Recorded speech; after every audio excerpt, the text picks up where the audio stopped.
Herkese merhaba arkadaşlar. Emanet dizisi yeni bölüm analiz videoma hepiniz hoş geldiniz. Dizimizi daha rahat izleyebilmeniz için birçok altyazı ile eklemiş bulunmaktayım. İstediğiniz altyazıyı videonun sağ alt yazılar kısmından seçebilirsiniz. Lafı daha fazla uzatmadan dizimize geçelim. Seher ve Yusuf'un konaktan kaçmasını istemiyorsanız, Yaman'ın ona ihanet edenleri bulmasını istiyorsanız beğeni tuşuna basalım ve kaç kişi olduğumuzu senaristlere gösterelim. Yusuf ve Seher konaktan ayrılacak mı? Seher'in ablasının başına gelenler Seher'in de mi başına gelecek? Cenger neyi saklıyor? Bahçıvan gördüklerini anlatmayı başaracak mı? Yaman gerçekleri öğrenecek mi? İşte bütün sorularınıza cevap vereceğim arkadaşlar. Dizimizin yeni bölümünde olacakları merak ediyorsanız bu videoyu sonuna kadar izlemenizi tavsiye ederim. Emanet dizisinin yeni bölümünde Yaman'ın öfkesi hala devam edecek. Yaman, Seher'i konaktan göndermek isteyecek ama bunu asla yapamayacak. Çünkü Yaman daha Yusuf ailesini alamadı.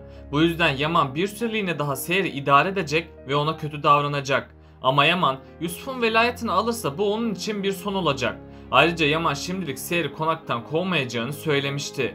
Yaman Yusuf'u sosyal hizmetlerden geri alana dek dayanacak. Ama Yusuf'u alır almaz Seher'e kötü şeyler yaşatacağını defalarca söylemişti. Büyük ihtimalle Yaman Yusuf'u sosyal hizmetlerden alamayacak. Çünkü sosyal hizmetler Yaman'ın geçmişini araştıracak. Bunun sonucunda da Yusuf'u Yaman'a emanet etmeyecekler. Ama Yusuf'un Seher'e verilmesine karar verecekler. Böylece Yaman sinirden deliye dönecek. Yani Yaman bir süreliğine daha bu olanlara sessiz kalacak. Çünkü Seher'i konaktan kovarsa Yusuf'un da konaktan gideceğini düşünecek.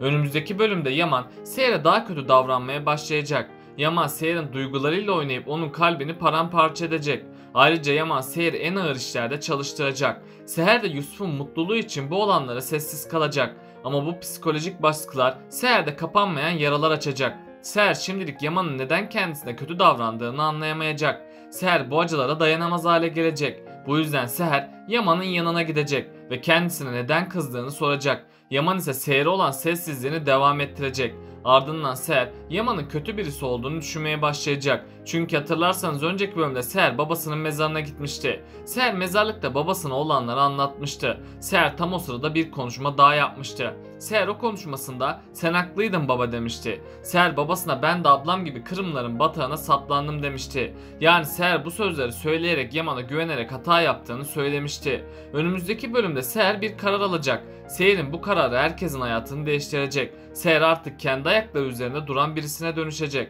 Artık Yaman'ın karşısında eski Seher olmayacak. Yaman Seher'e kötülük yaparsa Seher de Yaman'a karşılık verecek. Onların aşkı geri dönüşü olmayan bir yola girmeye başlayacak. İkbal ise Seher'in konaktan gitmeyeceğini duyunca çok öfkelenecek. İkbal yine kötü planlar yapmaya başlayacak. Ama İkbal hamlelerini bu sefer Yusuf üzerinden oynayacak. Çünkü İkbal Yusuf giderse Seher'in de konaktan gideceğini bilmekte. Bu yüzden İkbal ile Yusuf'a bir zarar verecek ya da İkbal Yusuf'un gözünde Seher'i küçük düşürecek. Yusuf ise daha çocuk olduğundan İkbal'in yalanlarını hemen kanacak. Hatta Yusuf eskisi gibi Seher'i önemsemeyecek. Çünkü hatırlarsanız Yusuf önceki bölümde Seher'in yanına gitmişti. Ama Yaman Seher'i odaya kilitlemişti. Yusuf da Seher "Artık beni sevmiyor musun teyze" demişti. Yusuf'un bu sözleri Seher'e olan güveninin bittiğinin kanıtıdır. İkbal ne yaparsa yapsın bu planında başarısız kalacak. Çünkü Seher bu sorunun üstesinden gelecek. Bunun sonucunda da Seher Yusuf'u yeniden elde edecek.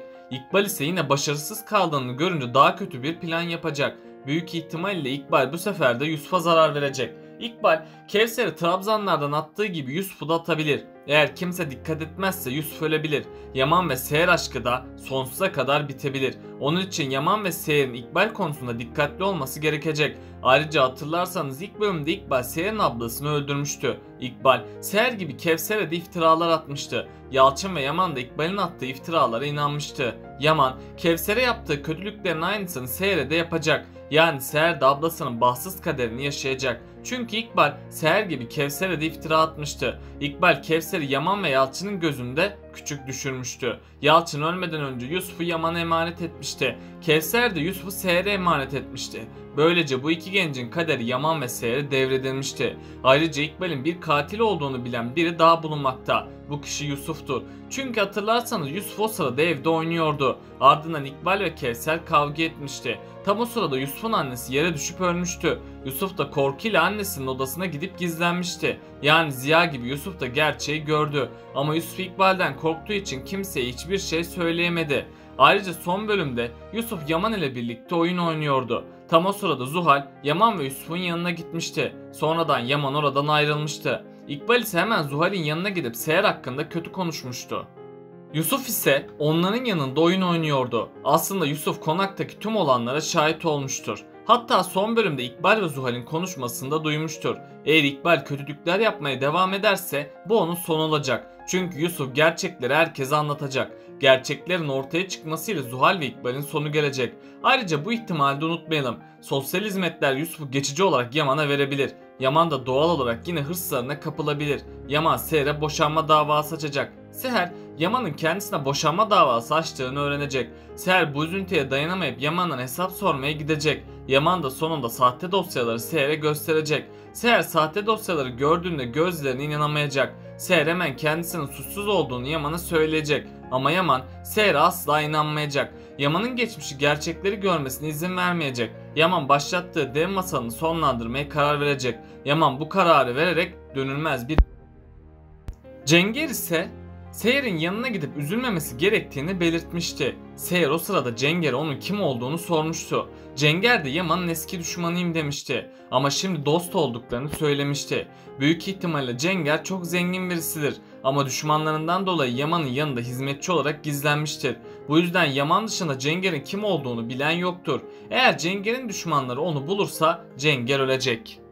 Yaman, Seher'in üzüldüğünü görünce hata yaptığını anlayacak. Yaman Seher'in doğum gününün olduğunu öğrenecek. Yaman bu bilgiyi öğrenir öğrenmez Seher'e bir sürpriz yapacak. Yaman Seher'e çok güzel bir doğum günü sürprizi yapacak. Seher de bu olanları görünce çok mutlu olacak. Tabi bu doğum gününün oluşu gerçeklerin ortaya çıkmasına yardım edecek. Büyük ihtimalle artık Yaman Seher'in yokluğuna dayanamayacak. Yaman Seher'in yazdığı el yazısını düşünecek. Ardından Yaman'ın aklına Arif Baba'nın sözleri gelecek. Bunun üzerine Yaman iki el yazısını karşılaştıracak. Bunun sonucunda da Yaman iki yazının farklı olduğunu tespit edecek. Yaman'ın bu tespiti yapması tüm dengeleri alt üst edecek.